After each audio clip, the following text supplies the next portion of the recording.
ಇವತ್ತಿನ ಅಪ್ಡೇಟ್ಗೆ ಸುಸ್ವಾಗತ. ಇವತ್ತಿನ ಅಪ್ಡೇಟ್ ಏನು ಅಂತ ನೋಡುವುದಾದರೆ, ಗೃಹಲಕ್ಷ್ಮಿ ಯೋಜನೆಯ ಫಲಾನುಭವಿಗಳಿಗೆ 12 ಮತ್ತು 13ನೇ ಕಂತಿನ ಬಗ್ಗೆ ಸ್ವಲ್ಪ ಮಾಹಿತಿಯನ್ನು ಕೊಡುತ್ತೇನೆ. ಇಲ್ಲಿ ಸಾಕಷ್ಟು ಫಲಾನುಭವಿಗಳು 12 ಮತ್ತು 13ನೇ ಕಂತಿನ ಹಣ ಯಾರಿಗೆ ಬಂದಿದೆ, ನಮಗೆ ಯಾವಾಗ ಬರುತ್ತೆ, ನಮ್ಮ ಬ್ಯಾಂಕ್ ಖಾತೆಗೆ ಯಾವಾಗ ಬರುತ್ತೆ ಕೇಳುತ್ತಾನೆ ಇದ್ದೀರಾ.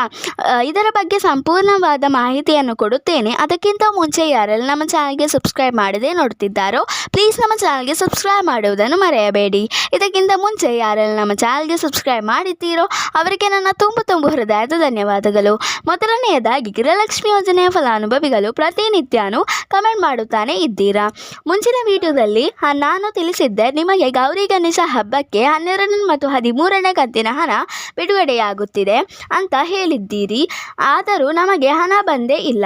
ಇಷ್ಟಕ್ಕೂ 12 ಮತ್ತು 13ನೇ ಕಂತಿನ ಹಣ ಯಾರಿಗೆಲ್ಲ ಬಂದಿದೆ ಅಂತ ಇಲ್ಲಿ ಸಾಕಷ್ಟು ಫಲಾನುಭವಿಗಳು ಕೇಳುತ್ತಾನೆ ಇದ್ದೀರಾ.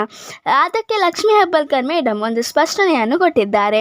ನೋಡಿ, ಗೃಹಲಕ್ಷ್ಮಿ ಯೋಜನೆಯ ಫಲಾನುಭವಿಗಳಿಗೆ ನಾನು ಇದುವರೆಗೇನು 11ನೇ ಕಂತಿನವರೆಗೆ ಹಣ ಬಿಡುಗಡೆ ಮಾಡಿದ್ದೇವೆ. ನಾವು ಗೌರಿ ಗಣೇಶ ಹಬ್ಬಕ್ಕೆ ಮುಂಚೆ ಹಣ ಬಿಡುಗಡೆ ಮಾಡಬೇಕಿತ್ತು, ಆದರೆ ಕೆಲವು ತಾಂತ್ರಿಕ ದೋಷದ ಕಾರಣ ಹಣ ಬಿಡುಗಡೆ ಮಾಡಲು ಆಗಲಿಲ್ಲ. ನಾವು ಅತಿ ಶೀಘ್ರದಲ್ಲಿ ಹಣ ಬಿಡುಗಡೆ ಮಾಡುತ್ತೇವೆ, ಫಲಾನುಭವಿಗಳ ಖಾತೆಗೆ ಹಣ ಜಮಾ ಮಾಡುತ್ತೇವೆ ಅಂತ ಹೇಳಿದ್ದಾರೆ. ಫಲಾನುಭವಿಗಳಿಗೆ ಒಂದು ನೆನಪಿರಲಿ, ಗೃಹಲಕ್ಷ್ಮಿ ಯೋಜನೆಯ 4,000 ಹಣ ಒಟ್ಟಿಗೆ ಜಮಾ ಆಗುತ್ತೆ. ಸರ್ಕಾರದ ಕಡೆಯಿಂದ ಇನ್ನೂ ಕೂಡ ಹಣ ಬಿಡುಗಡೆಯಾಗಿಲ್ಲ. ಗೃಹಲಕ್ಷ್ಮಿ ಯೋಜನೆಯ 12 ಮತ್ತು 13ನೇ ಕಂತಿನ ಹಣ ಬಿಡುಗಡೆಯಾಗಿಲ್ಲ.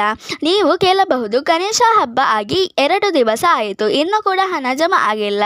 ಇದಕ್ಕೆ ಲಕ್ಷ್ಮೀ ಹೆಬ್ಬಾಳ್ಕರ್ ಹೇಳುತ್ತಾರೆ, ಸ್ವಲ್ಪ ಟೆಕ್ನಿಕಲ್ ಇಶ್ಯೂ ಇದ್ದ ಕಾರಣ ಹಣ ಬಿಡುಗಡೆ ಮಾಡಲು ಆಗಲಿಲ್ಲ. ಅತಿ ಶೀಘ್ರದಲ್ಲೇ ಎಲ್ಲ ಫಲಾನುಭವಿಗಳ ಖಾತೆಗೆ ಹಣ ಜಮಾ ಆಗುತ್ತೆ. ಯಾರು ಟೆನ್ಷನ್ ಮಾಡಬೇಡಿ, ನಾವು ಈ ಗ್ಯಾರಂಟಿ ಯೋಜನೆಯನ್ನು 5 ವರ್ಷವೂ ನಡೆಸುತ್ತೇವೆ. ಫಲಾನುಭವಿಗಳು ಸ್ವಲ್ಪ ತಾಳ್ಮೆಯಿಂದ ಇರಿ. ಇಲ್ಲಿಗೆ ವಿಡಿಯೋ ಮುಗಿಯುತ್ತದೆ. ಈ ವಿಡಿಯೋ ನಿಮಗೆ ಇಷ್ಟವಾದರೆ ಪ್ಲೀಸ್ ಲೈಕ್ ಮಾಡಿ ಮತ್ತು ನಿಮ್ಮ ಫ್ರೆಂಡ್ಸ್ ಆ್ಯಂಡ್ ಫ್ಯಾಮಿಲಿ ಜೊತೆ ಶೇರ್ ಮಾಡಿ ಮತ್ತು ನಮ್ಮ ಚಾನಲನ್ನು ಪ್ಲೀಸ್ ಸಬ್ಸ್ಕ್ರೈಬ್ ಕೂಡ ಮಾಡಿ. See you with the new video.